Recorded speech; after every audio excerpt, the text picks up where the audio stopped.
meet it, we have sailed past the bar that we set. We've done much more than even I promised and even what people thought was possible. But part of the reason is I think we had a good sense of where we were going.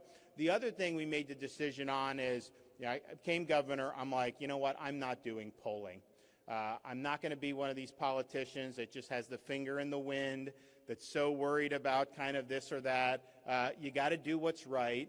And, responding to polls is being a follower. That's not being a leader. A leader will set out a vision, will execute on that vision, and then when the results are positive, you know what? People will be with you when you do that. So I could take a poll of this room on whatever issue. That's just a static analysis. That doesn't even tell me what I need to know. What I need to know is that if I embark on an initiative and I explain what I'm doing and I'm successful in doing it, then what would the results be in the room? And so I think too many politicians, they get paralyzed with these polls and they're so concerned about every little thing in a news cycle. That's not the way I think a leader operates. The leader needs to understand where true north is. Have you guys seen Top Gun Maverick? The Navy, we always know where true north is. These ships are out there. You got these, you got these planes landing on the carrier, the jets. I mean, it's really, really impressive.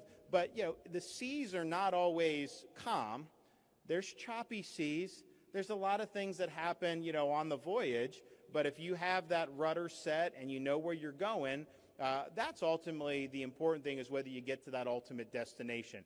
So whenever there's something in the news cycle or, phony controversy or whatever, just don't even indulge in that. There's no worry. So we always keep focused on what we're here to do and the things that actually matter to people, and we're not going to let little blips in public opinion. And I can tell you, some of the things we've done that have been most successful were not necessarily popular at the time. I mean, when we had the schools open, there were a lot of people that were not supportive of that. I mean, the parents mostly were supportive of it because they're like, I need to get the kids in school.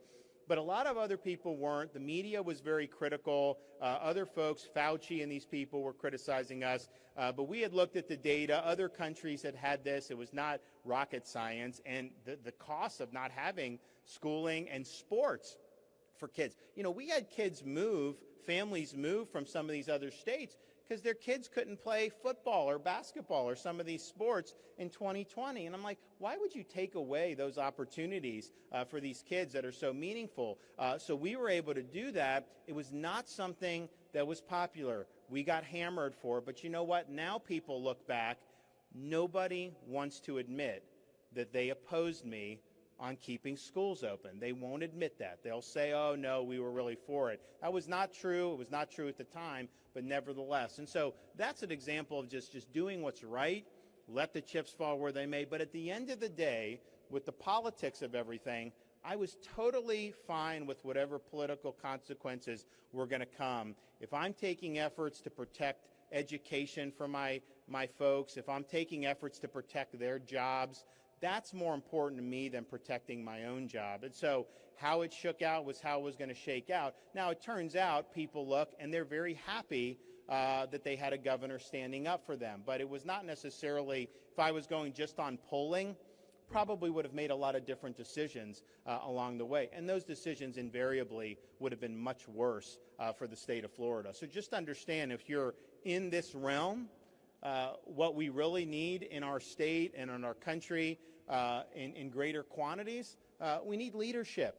We need people that have some courage, the courage of your convictions. And when you stand up for the right things, the way our society is right now, you got media that's very dishonest about what they do. They have their agenda, big tech. You got a lot of stuff. They're trying to always advance their narrative. I'd be very weary of any of those narratives when they're trying to shove it down your throat. But nevertheless, that's just the reality. So when you're standing up on principle, when you're standing up for what's right, man, people will come after you in this realm. I'm telling you, that's just the reality. And it's not just people like me as governor. It's talking about people, parents going to school board meetings. It's talking about everything under the sun involving the future of our country. You will face some opposition for that. So none of this is cost-free.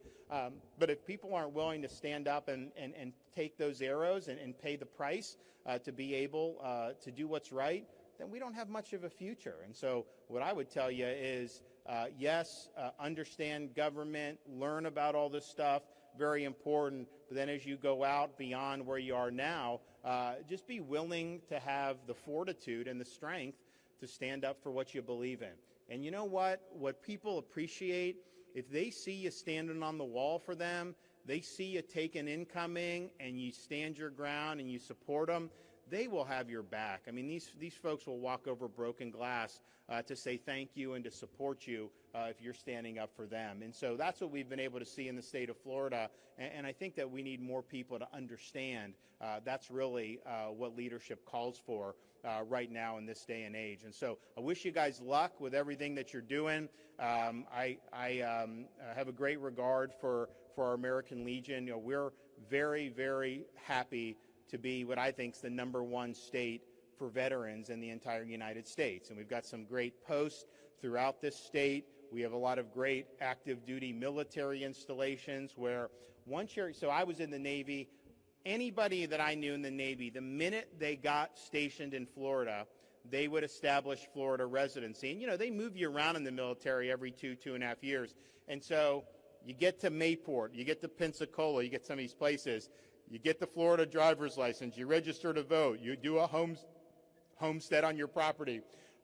They wouldn't give that up. You know, they get sent to Bremerton, Washington, they're Florida residents. They get sent to North Island and San Diego, they're Florida residents. Norfolk, they're still Florida residents. So most of these folks, once they've been here on active duty, the chance that they end up coming back and being Florida residents when they're discharged from active service is very, very high. And so we're happy that we are a very veteran-friendly state. We think that they offer an enormous amount to our communities, and we're going to keep on being supportive. But just enjoy it here and be thankful that you live in the one state that everyone wants to be a part of right now. So thank you all. God bless. Appreciate it. What do you want me?